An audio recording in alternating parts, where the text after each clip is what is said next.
Oswaldina, seja bem-vinda, boa noite. Está me ouvindo bem?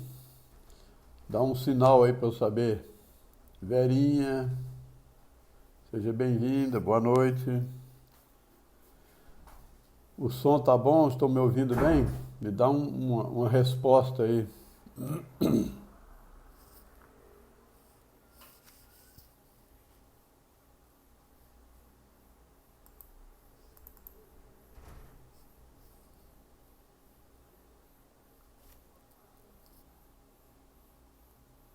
Boa noite.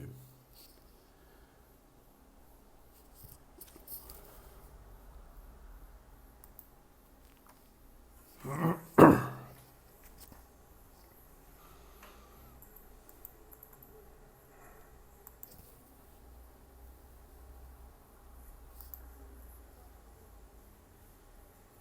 noite.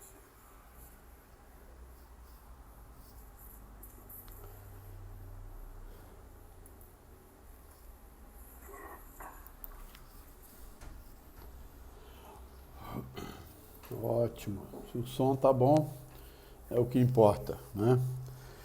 Daqui a pouco a gente está entrando. Até lá a gente pode ir trocando uma figurinha.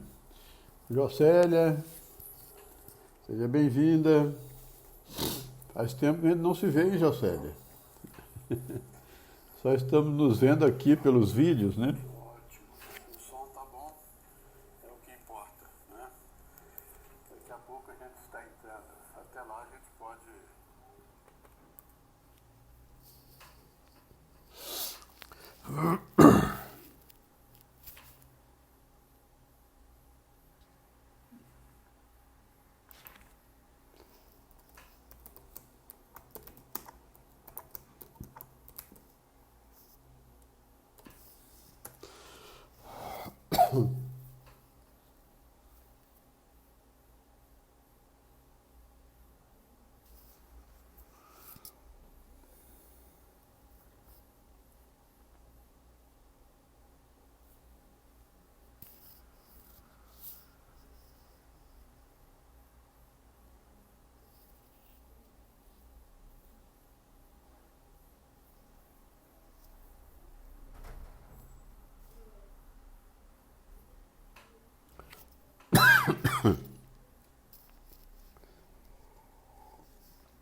Eu estou com uma gripezinha me rondando aqui hoje, então de vez em quando eu vou ter que socorrer ele da água para refrescar um pouco a garganta, mas vai correr tudo bem.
Bastante, mas também um ventinho, às vezes com uma corrente de vento meio fria, o tempo fica um pouco instável, né? E aí a gente provoca um pouco de gripe, né? Mas aqui já setembro já começa a esquentar bastante. E aí como é que está? Verinha perguntando pelo clima, né?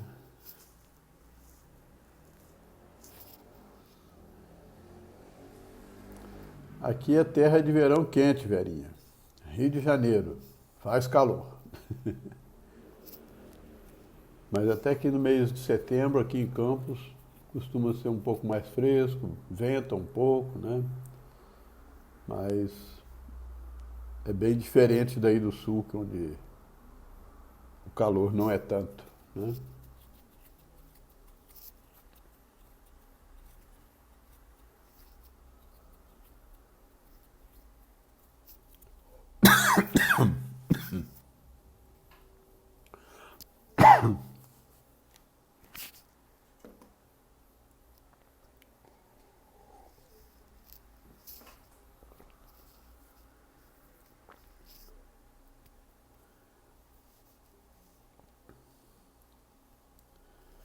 Tá quente aí também, Vera? Tem chovido por aí, não? Que aqui tem chovido muito pouco também nessa época.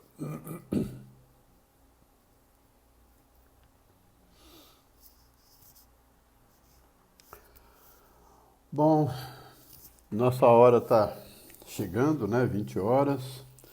Vamos dar início aqui à nossa proposta.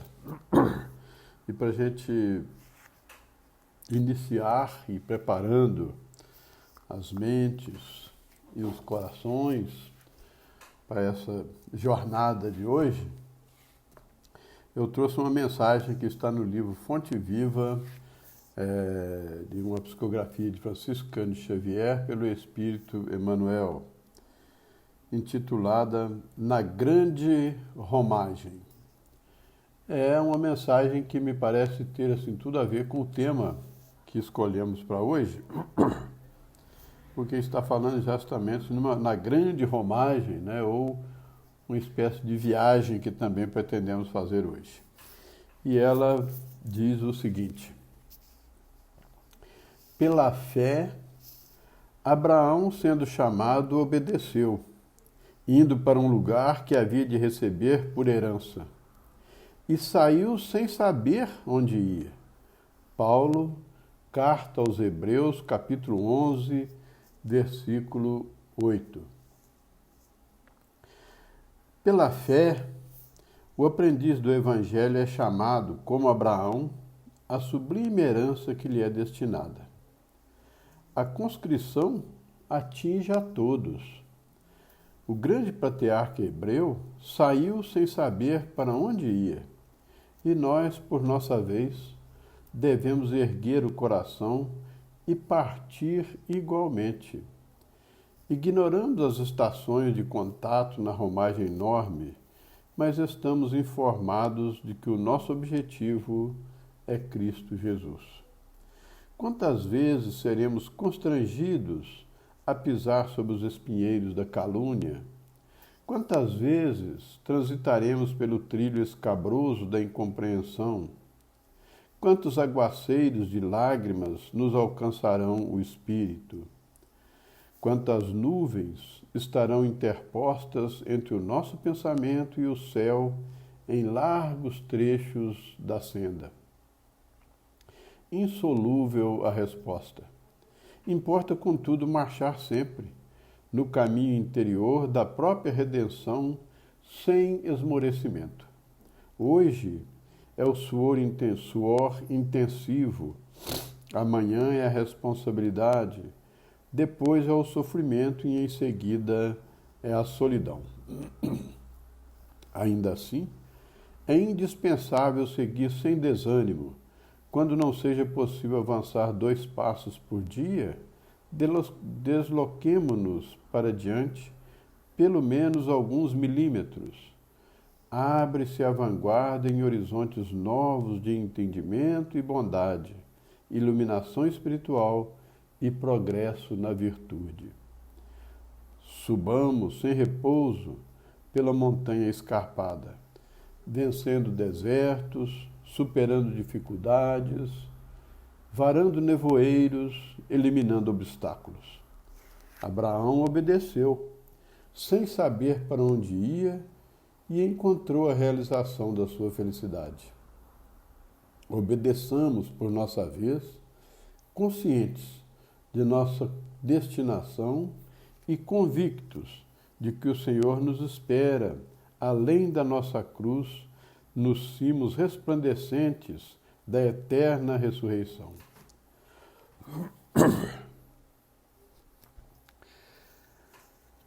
Jesus amigo, mais uma vez aqui estamos, Senhor, reunidos em Teu nome para mais uma oportunidade de reflexão, de estudo e de aprendizagem, reunidos com amigos comuns que, embora à distância, confraternizam conosco, trazendo o calor das suas vibrações, do seu interesse, trazendo a sua amorosidade para compartilhar conosco desta hora de aprendizado.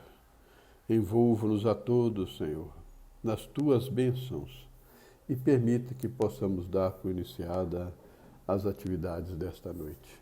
Que assim seja. Pois bem, meus amigos, todos apostos, né? Outros mais devem ir chegando aí ao longo da hora. Nós trouxemos hoje para a reflexão, conforme anunciamos, uma passagem que estamos chamando de Jesus na Samaria, que é uma questão bastante interessante que está lá no capítulo 4 do Evangelho de João, a partir do capítulo 4, o item 1, e ela vai até o versículo 42. Nós não vamos ler porque é bastante extensa e também bastante complexa essa passagem, porque ela é rica de abordagens, de situações, e que Jesus fez aqui uma viagem, por assim dizer, diferente, e nós pretendemos, para entendermos melhor Jesus, entendermos essa questão toda que envolve aí a Samaria, principalmente, né? Fazer com vocês uma viagem de aprendizado nesse sentido, porque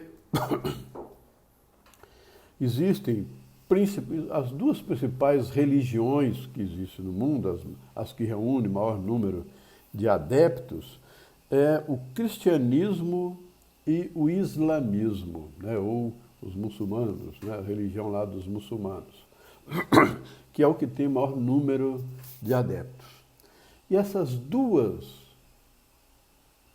vertentes religiosas, cada uma com características também diferenciadas entre si, né, elas têm origem única no judaísmo.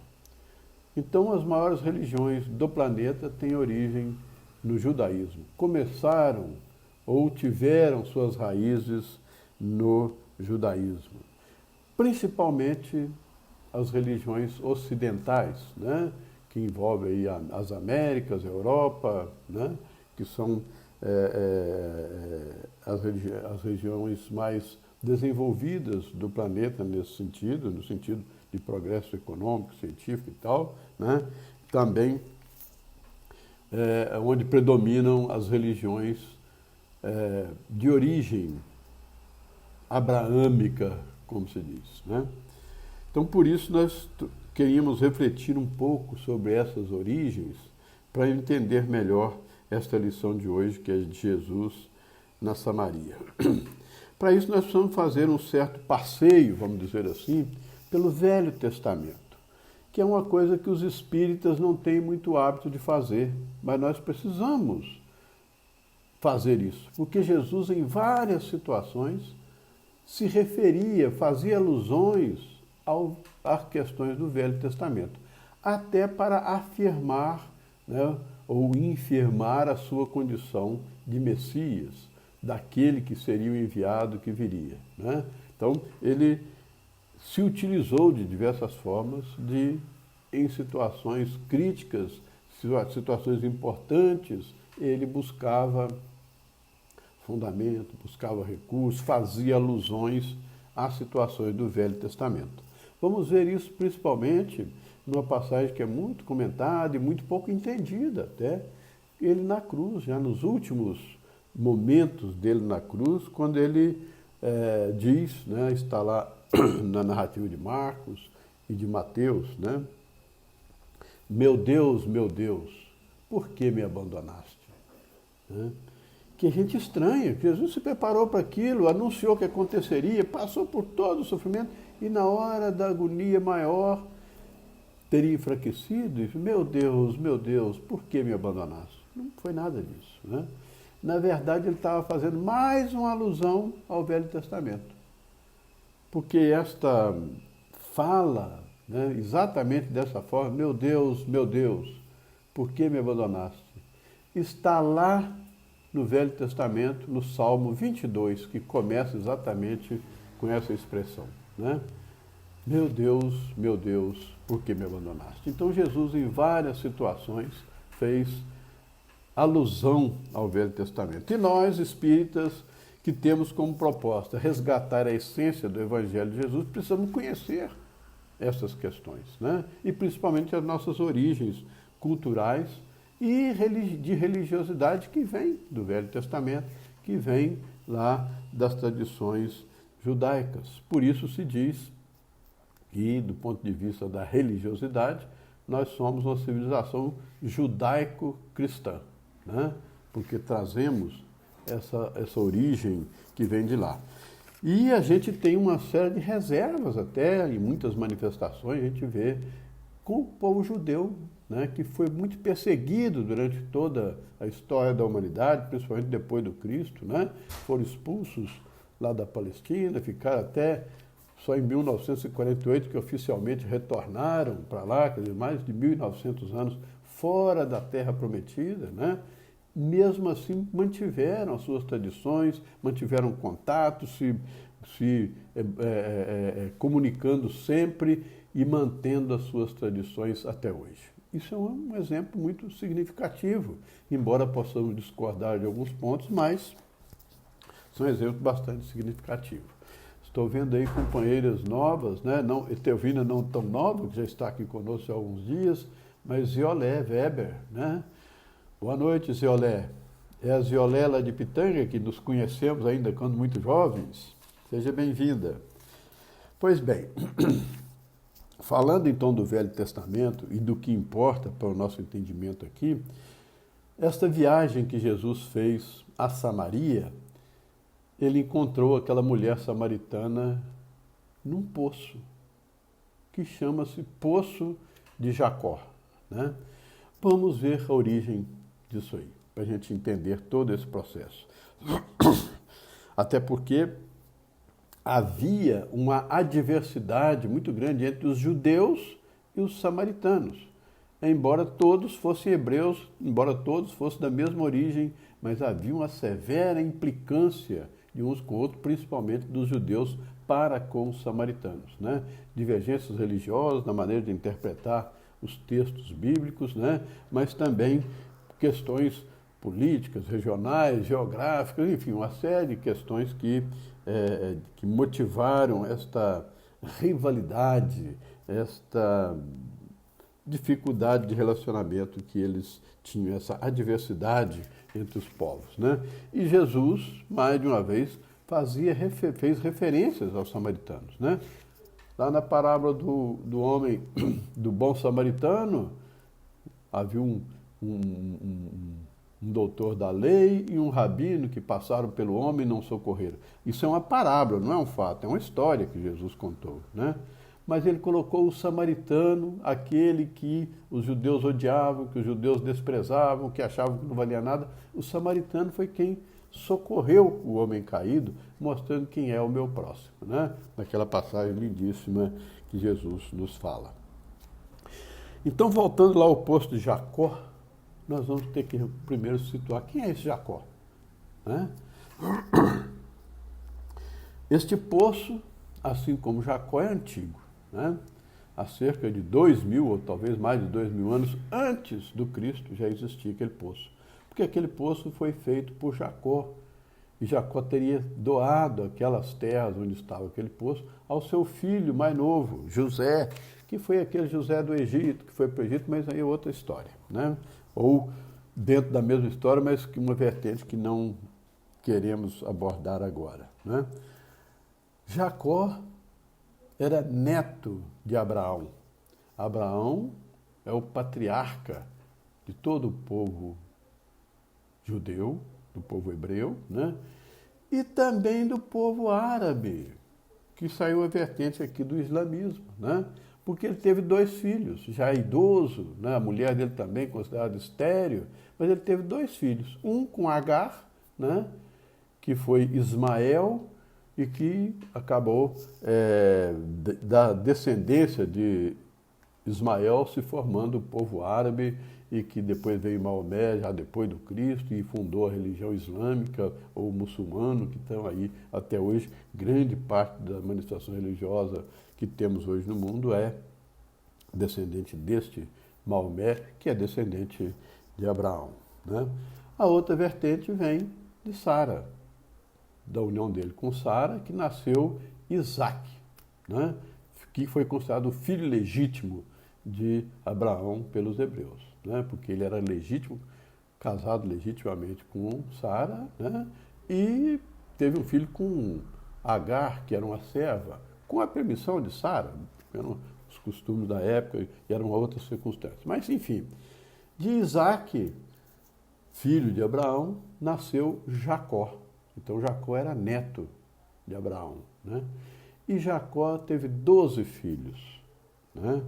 E depois da epopeia toda ele passou a ser chamado de Israel. Então, Israel e Jacó são a mesma pessoa. Assim como Saulo, né, passou a ser chamado de Paulo de Tarso, né? Antes era Saulo de Tarso, passou a ser Paulo de Tarso, e outros lideranças religiosas que havia esse hábito de mudar o nome, e até por recomendação das assessorias espirituais, vamos dizer assim, mudavam os nomes. E Jacó também mudou para Israel. E ele tinha 12 filhos. Depois todo o povo, descendentes desses aí, ficaram escravizados no Egito durante 400 anos, né? Mais tarde. E foram libertados depois de 400 anos por Moisés, né? Naquela passagem toda. E Moisés caminhou com esse povo por 40 anos naqueles desertos, naquelas paragens, até chegar à terra prometida, onde Moisés não entrou, mas o povo judeu entrou e conquistou aquela terra prometida, que é essa região que hoje nós conhecemos como Israel. Tem o nome de Israel por conta lá do Jacó, né, que adotou o nome de Israel depois.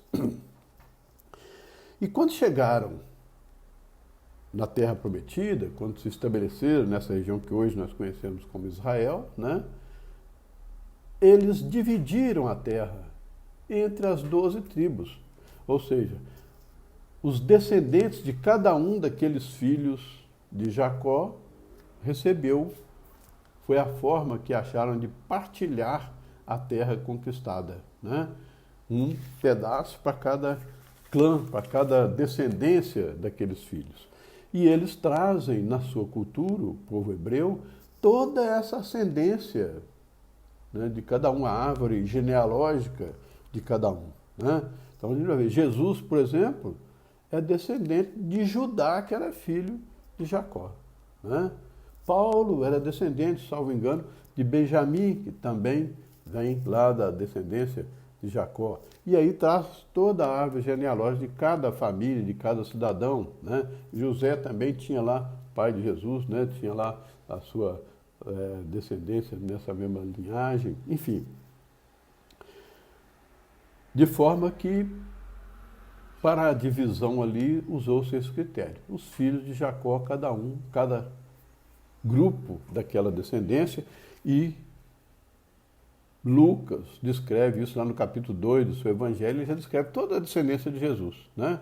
Que vai desde Jesus, José, e vai para trás até chegar a Abraão e até Adão, ele faz essa alusão, né? Mostrando toda a linhagem de Jesus.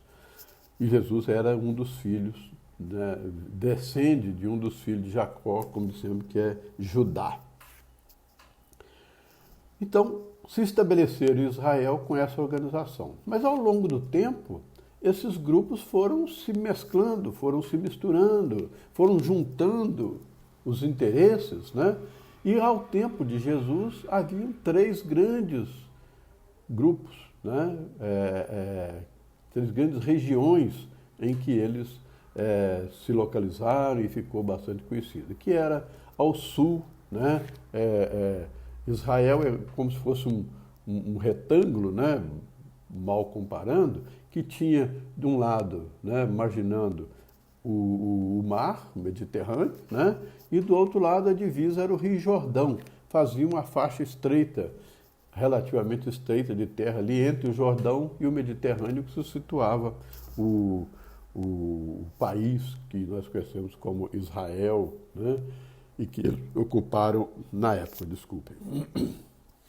Então, com essa agregação dos grupos, né, ficaram 3 grandes grupos, né? Ao sul, a Judéia, no centro, a Samaria e ao norte, a Galileia. Na Judéia se situava Jerusalém, Belém, para onde Jesus teria fugido até para nascer e tudo mais, né? E outras cidades, Jope, fica tudo ali naquela região da Judéia. Na Galileia é que fica Nazaré, onde Jesus nasceu, é que fica Cafarnaum, Betânia, aquelas cidadezinhas em torno do lago, né? Onde Jesus passou a maior parte do seu messianato, fica ali na Galileia. E no meio, a Samaria. Por que a divergência entre judeus, principalmente, e samaritanos, e também os galileus tinham lá reservas com relação aos samaritanos? Porque os galileus e os judeus, né, o pessoal da Judéia, comungavam os mesmos princípios, mantinham as mesmas tradições, mas a Samaria aconteceu diferente. Acontece que, algum tempo atrás, aquela região que depois ficou conhecida como a Samaria, ao tempo de Jesus, havia sido invadida pelos assírios, né, que tomaram conta daquilo ali e meio que escravizaram as pessoas que viviam ali, né, e depois de algum tempo, né, esse pessoal começou, inclusive, a adotar a cultura, os costumes e até os deuses que os assírios traziam, né? Então, o grupo hebreu, que era o único grupo que tinha por tradição a crença em um Deus único, os samaritanos passaram a não ser tão zelosos com relação a isso e começaram a se dedicar a outros deuses, né, por conta dessa invasão estrangeira. Depois eles retomaram esse território, mas continuaram com essas práticas de ter, sentindo essa influência de vários deuses e tal. E isso criou uma ira, uma raiva, né,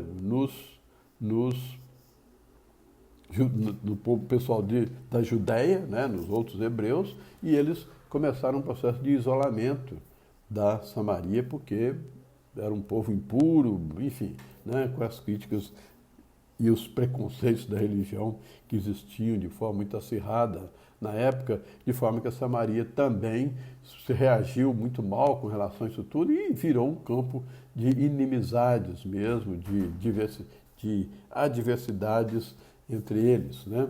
A ponto de, como o povo judeu tinha a tradição de todo ano, ou 2, 3 vezes por ano, ir a Jerusalém, ao templo, para render homenagem, para uma série de obrigações religiosas que eles tinham, mantendo a tradição, né? Todo o povo judeu ia a Jerusalém para o templo, grande templo construído por Salomão em Jerusalém, né? O povo samaritano não pôde mais fazer isso, porque criou-se uma rivalidade ali, né?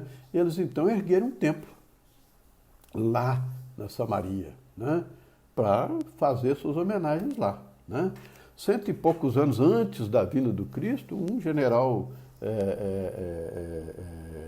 judeu, né, acabou invadindo a Samaria e destruiu esse templo. Então os ânimos se acirraram mais ainda, né?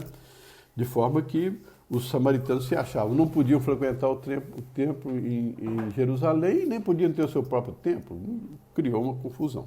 E essa divergência era tanta que as pessoas que vinham da Galileia para a Judéia, ou vice-versa, ia da Judéia para a Galileia, né, por uma questão da religião, da reserva, e para não se misturar com os samaritanos, eles evitavam os samaritanos. eles tinham que passar pela Samaria para chegar à Galiléia, e da Galiléia para a Judéia a mesma coisa, né? Mas, por conta dessa rivalidade, alguns autores dizem que essa distância da Galiléia, da Samaria ali, eram mais ou menos 80 quilômetros, né? Você passando por dentro da Galiléia, né? Eles, então, contornavam a Galiléia, iam lá pela margem do Rio Jordão, né? Circundavam a Samaria para ir para a Galiléia. E os galileus faziam o mesmo percurso. Por isso que quando Jesus foi batizado lá no Jordão, passando pelo Jordão, se ele tivesse vindo em linha reta, ele andava muito menos e chegava em Jerusalém, mas passava, era a prática.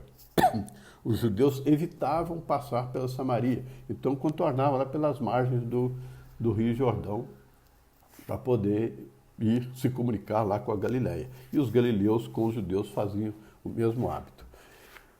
Então a gente entende aí essa divergência entre eles, né? Essa dificuldade de relacionamento, embora fossem todos judeus. Então quando Jesus, saindo de Jerusalém, depois de causar lá uma série de espantos, né? Porque ele começou a ficar conhecido e tal, e os doutores da lei já muito incomodados com aquilo, ele então saiu da Judéia e se dirigiu para a Galiléia, né? Mas, contrariamente ao que sempre fazia, aquele percurso de passar lá pelo Rio Jordão, ele resolveu atravessar a Samaria, né? Passar por dentro da Samaria. E os discípulos até estranharam um pouco isso, mas não se questionou, então vamos, né? Não era comum, mas havia aqueles que faziam esse percurso, até porque era mais curto. As caminhadas eram a pé, né? Então, ele quando chegou em Sicar, que era essa cidade onde tinha o poço, teve todo aquele encontro ali com a mulher samaritana e um diálogo interessante que nós vamos tentar transcrever aqui para vocês, né? Mas então esse foi o motivo, e Jesus então resolveu atravessar a Samaria. Então, poderíamos pensar, ele resolveu atravessar a Samaria porque ele queria chegar mais rápido lá na Galiléia, né? Encurtar caminho, em vez de fazer aquele contorno todo, vamos passar direto aqui, né? Mas, curiosamente, ele acabou ficando 2 dias na Samaria, a convite dos samaritanos, né? Depois desse episódio do poço. Então ele não estava com pressa de chegar à Galiléia. Ele provocou uma situação, né? Por quê? Todos eram judeus e ele queria levar todos, né? Que a sua palavra chegasse a todos, né? Principalmente os de Israel. Tanto que quando ele separou lá os 72 discípulos e determinou que eles saíssem de 2 a 2 para fazer o que ele havia ensinado, né? Propiciar curas, esclarecer, falar do reino dos céus, né? Falar de toda a mensagem que ele trazia e curar quem fosse necessário, né? Ele recomendou: ide primeiro às casas de Israel, ou seja, aos descendentes do povo judeu, a todos, né? Por isso, talvez, é que ele quis passar pela Samaria já para fazer o seu messianato, cumprir a sua missão evangelizadora, também na Samaria, por que não? Era povo judeu também. E ele não discriminava pessoas nem situações. Acatava a todos, né?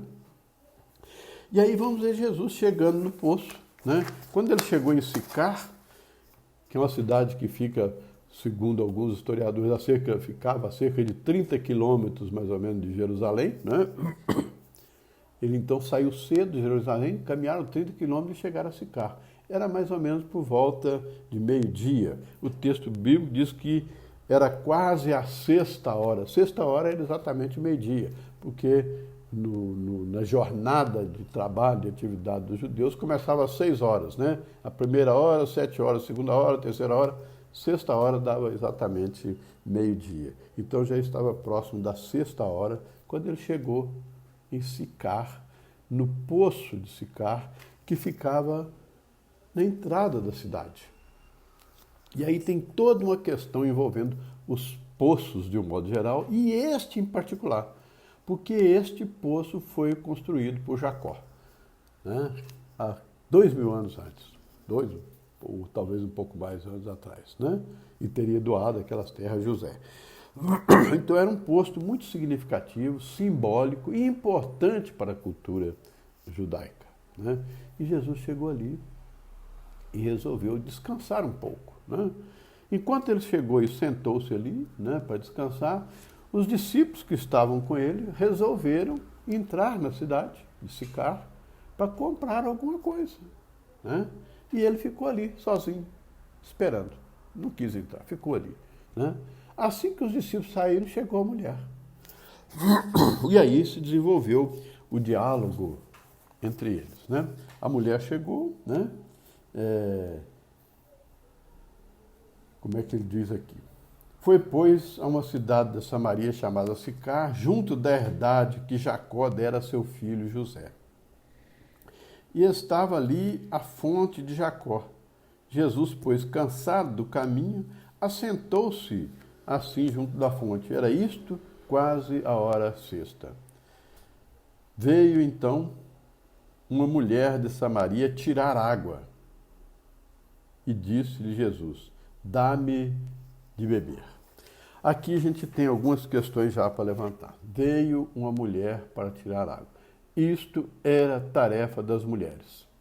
E buscar água no poço, né? Então, os homens não faziam essa tarefa. Isso era tarefa de mulher. Mas, geralmente, as mulheres faziam isso pela manhã, né? Se dirigiam todas, às vezes em grupos, conversando, então ia lá buscar água. Aquela mulher foi ao meio-dia, sol quente, né? Por que essa mulher foi ao meio-dia? Porque ela não era bem vista pelas outras mulheres. Tinha uma vida um tanto complicada aos olhos das outras mulheres e ela era bastante discriminada, né? E aí nós vamos ver Jesus se deparando com essa situação. Esta mulher chega ao poço para pegar a água, né? Sozinha, numa hora que não tinha mais ninguém ali, e estava lá aquele homem no poço, né? Perto do poço. E ele pede a ela que dê-lhe água de beber, né? Diz assim: dá-me de beber, pediu Jesus. A mulher estranhou. Estranhou muito. Primeiro, porque aquele homem ali sozinho, na beira do poço. Segundo, pelo fato dele dirigir-se a ela, o que não era comum, não era nem recomendado, não era de bom alvitre abordar as mulheres quando elas fossem ao poço, né? Um jovem, um rapaz, um homem que abordasse uma mulher enquanto ela estava no poço, poderia não ser bem interpretado. Geralmente acontecia, Haroldo Dutra que diz isso, né? Muitas vezes os jovens, né, ou aqueles que estavam se propondo a arrumar casamento e tal, ficavam ali nas proximidades do poço, né? E observavam as mulheres que iam pegar água, né? Quando chegavam para pegar água, eles mais ou menos escolhiam um ou outro, se encantavam por um outro, e aí iam procurar a família daquela mulher para propor uma união, um casamento. Essa era a praxe. Mas ninguém se dirigia a uma mulher, ainda mais essa mulher estando sozinha, um homem se dirigir a uma mulher não era uma coisa comum, não era uma coisa aceitável, né? E aquela mulher sozinha, e Jesus se dirigiu, ela pedindo água, pediu nada demais aos nossos olhos, mas ela estranhou esta abordagem naquela situação, e mais ainda, ele era judeu, ele era de Judá, né? Era da Galileia, e se dirigindo a uma mulher samaritana, os judeus não faziam isso, as pessoas de Judá e da Galileia não faziam isso por conta daquela diversidade que nós falamos, né? Então criou-se aí uma nova, um espanto para aquela mulher. E ela estranhou, né? E disse a ele: como tu, judeu, me pedes de beber a mim, que sou mulher e samaritana? Por isso ela estranhou, né? Havia toda uma cultura, uma tradição, um costume, que Jesus simplesmente fez descaso daquilo tudo e abordou a mulher, pedindo água, né? Porque os judeus não se comunicam com os samaritanos, disse ela, né? E Jesus respondeu: se tu conhecesses o dom de Deus, e quem é que te diz, dá-me de beber, tu lhe pedirias e ele te daria a água viva. E a mulher disse, Senhor, tu não tens com que tirar a água e o poço é fundo. Onde, pois, tens a água viva? E ele respondeu, aliás, ela continuou, és tu maior do que o nosso pai Jacó? Ela disse, né? Para conseguir aquela água, né? Que nos deu o poço e ele mesmo dele bebeu e os seus filhos e o seu gado? E Jesus disse, qualquer que beber desta água tornará a ter sede. Mas aquele que beber da água que eu lhe der, nunca terá sede. Porque a água que eu lhe der se fará nele uma fonte de água para a vida eterna. Isso, se a mulher já estava espantada com tudo aquilo, isso também chamou muito a atenção dela, né? E aí disse a mulher, Senhor, dá-me desta água, para que não mais tenha sede, e não venha aqui tirá-la. E não tivesse que ir ao poço de novo, que para ela era vexaminoso, aquilo era complicado, né? Dentro da situação dela, que a gente vai ver daqui a pouco. E disse-lhe Jesus, vai, chama teu marido e vem cá. Jesus sabia que ela era casada, né? Chama teu marido e vem cá. E a mulher respondeu, não tenho marido. Disse-lhe Jesus, disseste bem, não tenho marido. Porque tiveste 5 maridos, e o que agora tens não é teu marido. Isso disseste com verdade. Né? E disse a mulher, Senhor, vejo que és profeta. Nossos pais adoraram neste monte, e vós dizeis que é em Jerusalém o lugar onde se deve adorar. Mas vamos parar por aqui para mais uma reflexão. Jesus, então, falou da vida íntima daquela mulher. Né? E é por isso que ela ia sozinha ao poço. Ela já tinha tido 5 maridos, né? E estava já se arrumando com o 6º. Né? E Jesus colocou isso. Disseste bem, não tenho marido. Né? E mesmo este que agora tens, também não permanecerá com você. Né? Haroldo Dutra, analisando essa questão, além da questão dessa mulher ser marginalizada por conta dos 5 maridos que tinha e da vida que levava, ela não era benquista nem lá pelos samaritanos mesmo, né? E por isso toda essa estranheza dela com Jesus e tal. Mas Jesus abordou francamente, como Jesus fazia, com muita tranquilidade, né? Mas Haroldo diz também que Jesus aqui estava fazendo uma referência a uma outra questão histórica e social dos problemas da Samaria como um todo, né? É que, com aquela questão da invasão dos assírios e essa prática diferenciada dos samaritanos em relação ao povo, aos seus irmãos de Judá e da Galileia, né, e que criou a diversidade toda, né, eles haviam adorado deuses diferentes, 5 deuses diferentes ao longo do tempo. E agora já estavam se inclinando para um 6º Deus diferente. Então, quando Jesus falou isso, ele não estava falando só ou exatamente dos maridos daquela mulher, mas das alianças religiosas que eles iam fazendo. Porque se falava muito isso, casou-se com a igreja, casou-se com Deus tal, a união, né? Há muitos textos que diz, numa parábola que Jesus se coloca como o noivo, né? Que as noivas se preparam para o casamento. Casamento no sentido de aliança, de unir, de conviver, né, entre os povos. Então Jesus estava falando da história daquele povo. Por isso que vocês estão sendo tão discriminados, né? Vocês precisam mudar. Por isso eu ofereço a água da vida, que a mulher não entendeu bem. Mas como? Que água é essa? Como é que você vai tirar essa água do poço? Que nem Jacó, né? Faz isso, eu tenho tanto poder quanto Jacó, né? E Jesus disse, não, se você soubesse quem está te oferecendo, né, eu posso te dar a água da vida, a água que não vai deixar você ter mais sede, né?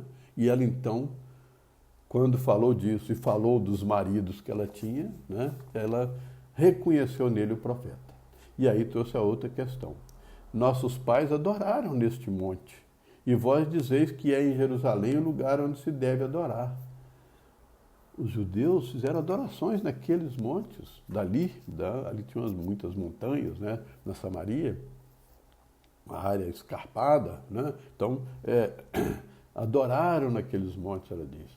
E vocês dizem construir o templo em Jerusalém, e lá é que se deve adorar. Mas os nossos pais, Jacó, orava aqui, ela diz, né? Então Jesus disse a ela, vós adorais o que não sabeis. Nós adoramos o que sabemos, porque a salvação vem dos judeus. Eles estão mais certos nessa questão, é o que Jesus quis dizer. Porém, a hora vem, e agora é em que os verdadeiros adoradores adorarão ao Pai, em espírito e em verdade, porque o Pai procura a tais que assim o adorem. Deus é espírito, e importa que os que o adorem em espírito e em verdade. E a mulher disse, eu sei que o Messias, que se chama o Cristo, vem. Quando ele vier, nos anunciará todas essas coisas. E Jesus disse, eu sou o que falo contigo. Se declarou o Messias. E nisso vieram os seus discípulos, chegaram os discípulos, e maravilharam-se de que ele falasse com uma mulher. O maravilharam-se aqui é se espantaram, ficaram de olhos arregalados. Jesus conversando com a mulher no poço, né? Todavia, nenhum deles repreendeu Jesus ou perguntou qualquer coisa. Nenhum deles fez pergunta ou perguntou o que falava com ela, né? Viram aquilo e foram se acomodando, né?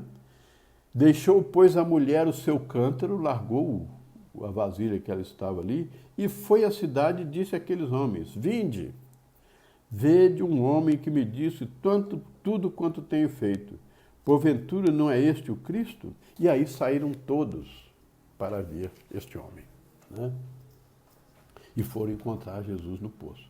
Uma grande parte da comunidade daquela cidade foi lá ver aquele Messias, né? Porque ela identificou nele o Messias, até porque ele disse claramente, né, quem ele era e que ele vinha trazendo a água da vida, né? E essas pessoas que vieram ficaram tão entusiasmadas, envolvidas pelo discurso, pela fala de Jesus, que convidaram ele para ficar na Samaria. E ele permaneceu ali com eles durante 2 dias, e depois de 2 dias tomou o caminho, tomou o rumo e foi para a Galileia. Nesses 2 dias, ele discorreu muito sobre as suas mensagens, sobre a sua missão, sobre as suas propostas, né? Trazendo aquelas lições também para os samaritanos. Mostrando assim que não deveria haver discriminação entre ninguém, porque os seus ensinamentos eram para todos. A água da vida que ele trazia era para todos, indistintamente, sem qualquer reserva, sem qualquer acepção de povo, de raça, porque ele atendeu a todos, né? E esta água da vida que deixou a mulher, a samaritana, tão interessada, né, é os ensinamentos que ele trazia. São os ensinamentos, né? É você deixar os interesses imediatistas, materialistas, né, que levam à perdição. Há quantos séculos estavam samaritanos e judeus mantendo essa adversidade inútil? Eram povos irmãos, filhos da mesma descendência de Abraão, né, mas desunidos por conta das questões que surgiram entre eles, a intolerância, a dificuldade de aparar arestas e de caminhar juntos. Jesus, então, quando se propôs a ir a Samaria, já foi com esse propósito, né? Deixou uma situação que já estavam os judeus lá tudo de cabelo em pé por conta do grande número de pessoas que andavam seguindo Jesus, né? E ele saiu cedo e foi para Samaria. E aí deve ter criado uma nova situação na Samaria, porque é o mesmo discurso que ele levou para os samaritanos, né? E assim ele falava para todos os povos, para toda a gente, pobres, ricos, e quem mais entendia ele eram aqueles mais humildes, né?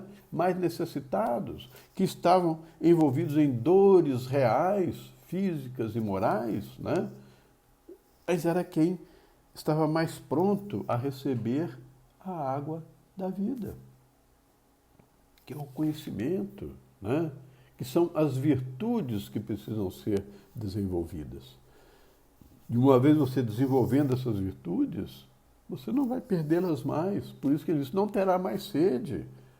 Sede de conhecimento. Porque aquela mulher não tinha sede apenas da água material, né, do H2O que se absorvia, que se usava ali. Não. Ela tinha sede de amor. Sede de afeto. Sede de sentimento legítimo.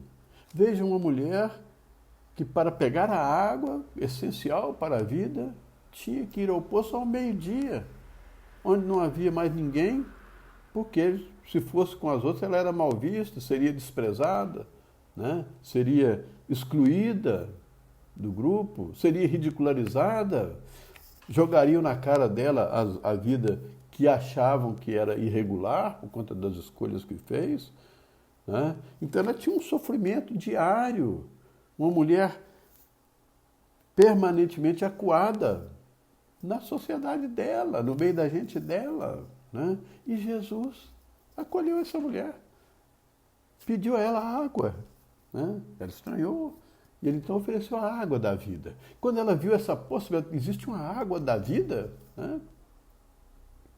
E ela então se interessou. Que água é essa que eu não vou precisar vir ao poço para parar? Era tudo que ela queria, né? Uma coisa diferenciada. E ela, segundo diz alguns historiadores que a gente andou pesquisando, né, acabou se tornando uma divulgadora dos ensinamentos do Cristo, né, uma discípula do Cristo.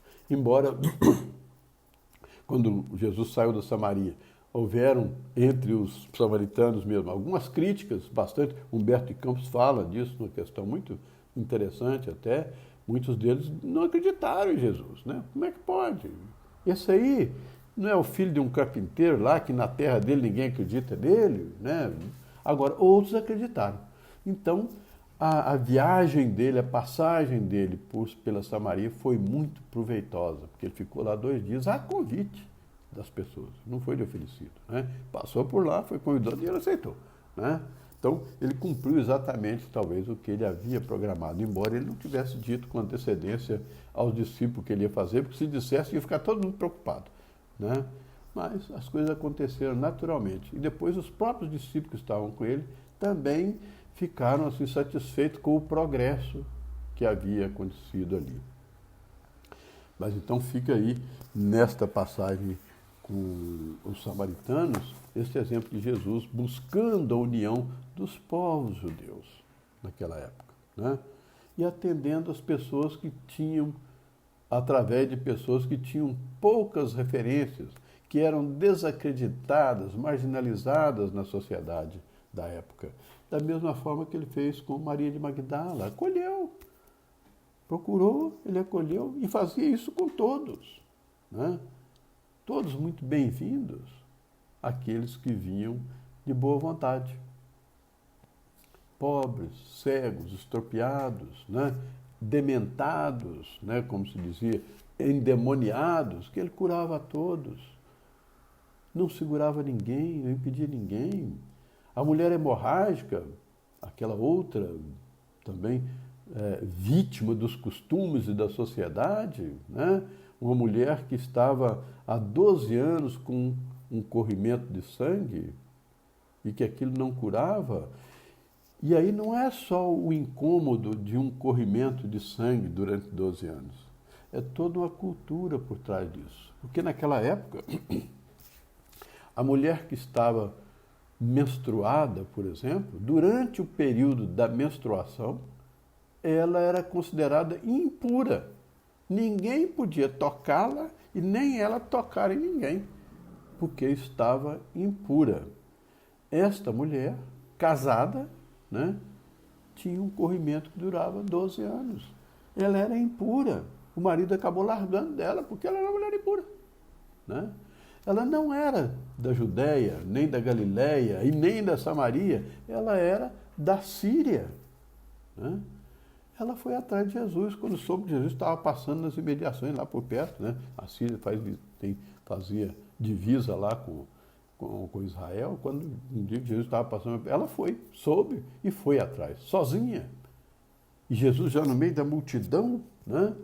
Aquela mulher encheu-se de coragem, primeiro para sair de casa, e sozinha procurar Jesus. Quando se deparou com aquela multidão, ela se enfiou no meio da multidão, e embora impura. Né? E tocou Jesus por trás, nas vestes de Jesus. Ela não chegou e falou com Jesus, Jesus nem a viu. Né? Quando ela tocou nas vestes de Jesus, ela sentiu a diferença. E Jesus perguntou, quem me tocou? E ele estava no meio da multidão. E um dos discípulos, mas Senhor, todos estão te tocando. Mas ele disse, mas de mim saiu virtude. Alguém tocou de forma especial. Alguém colheu da água da vida. E ela então se manifestou, fui eu, Senhor. Né? E aí veio toda a história dela à tona. Era assim que Jesus agia. Em todas as oportunidades, das curas, dos exemplos, um ensinamento, uma reflexão profunda que todos devemos buscar. Quando vemos aqui na lição primeira da noite, né, que nós abrimos, né, tratando aqui, vamos ver aqui o título lembrar o título da missão, né? Na grande romagem, ou seja, na nossa grande caminhada, né, da vida, e Paulo se refere assim, pela fé, Abraão, sendo chamado, obedeceu, indo para o lugar que havia de receber por herança. Jesus mandou que ele saísse da terra de Ur, onde ele estava, e fosse buscar a terra. Ele saiu, juntou a família, juntou as trouxinhas dele e saiu. Ele não sabia para onde ir. Seria indicado. Né? E ele saiu com esse ânimo, esta fé, né? E foi buscar a terra prometida por Deus. Né? E saiu sem saber para onde ia. Isso está em Paulo, na carta aos Hebreus. Paulo lembrando isso aos Hebreus, convidando os Hebreus para a fé. Os hebreus estavam dispersos da fé e Paulo, numa última tentativa de tentar convencer os judeus, porque essa foi a última carta que Paulo escreveu, né, aos judeus. Então ele diz, pela fé, o aprendiz do Evangelho é chamado como Abraão à sublime herança que lhe é destinada. E nós precisamos alimentar essa fé. E alimentar essa fé é conhecendo, né? É atender ao chamado e procurar o conhecimento necessário para alicerçar a razão e a gente agir de forma racional. Porque é assim que a doutrina espírita se manifesta ou deve se manifestar. Né? Fé raciocinada, aquela que pode encarar a razão frente a frente em todas as épocas da humanidade.